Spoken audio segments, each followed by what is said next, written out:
there, and welcome. Go ahead and find a comfortable place. Just let yourself settle in. Take a deep breath and let everything from the day just melt away. Tonight, we're going to take a journey together into the quiet, tranquil echo of Camelot, a legend perfect for guiding you toward sleep.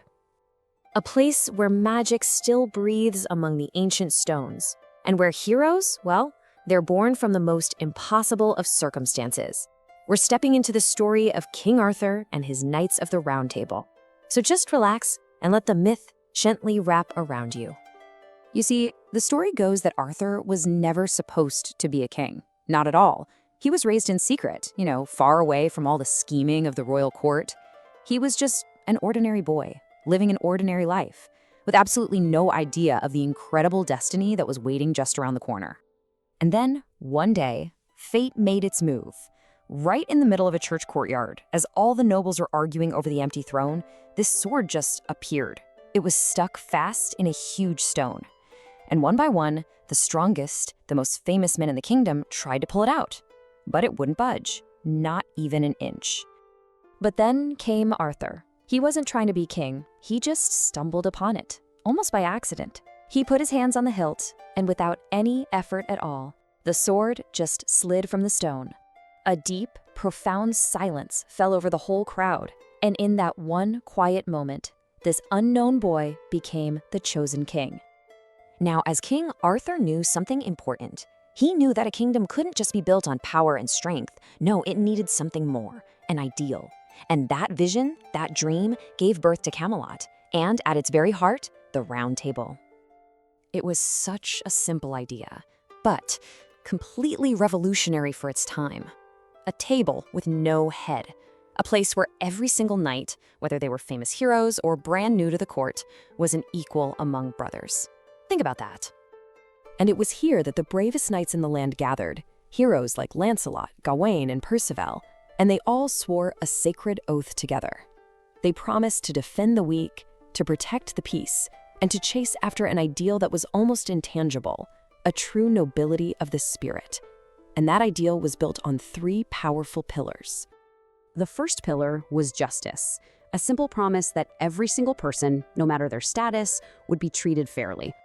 The second was loyalty, that unshakable bond between them, the glue that held the entire fellowship and the kingdom together.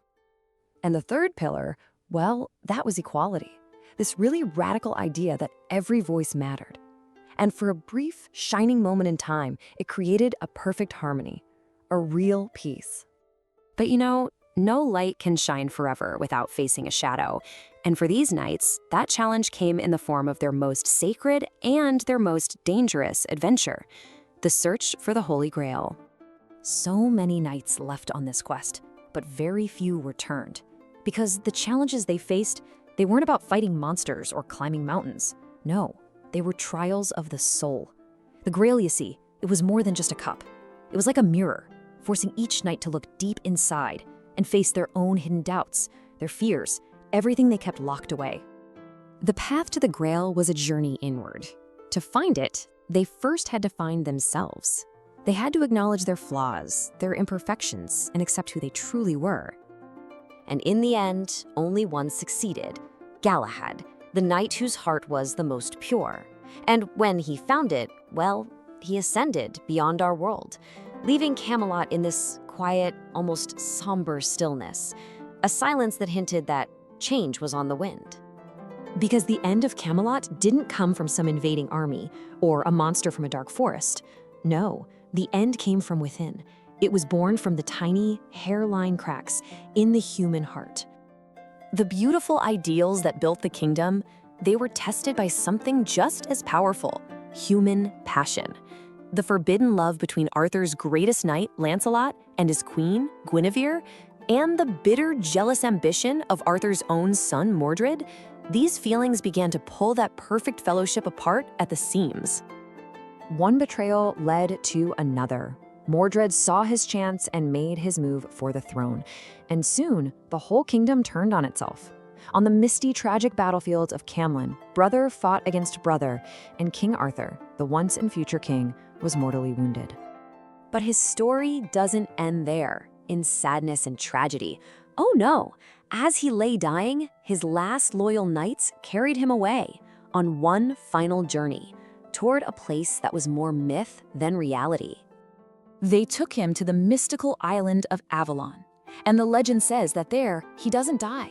He simply sleeps, healing from his wounds, resting peacefully, and just waiting for the day his kingdom will need him one more time. And that's how this story of Arthur transforms, you see. The tale of a man becomes something more. It becomes a legend. And that legend, it becomes a beautiful symbol of enduring hope, the quiet belief that even after the darkest night, a king will rise again. And maybe, just as you close your eyes tonight, as you drift off to sleep, you can imagine that cool breeze blowing from the hills of Camelot. Or maybe you can hear the distant, gentle echo of the Round Table gathering one last time. Just let the peace of that dream settle over you now. Rest well, and may the old myths, just like this one, be a gentle friend that walks with you all the way to your dreams. Good night.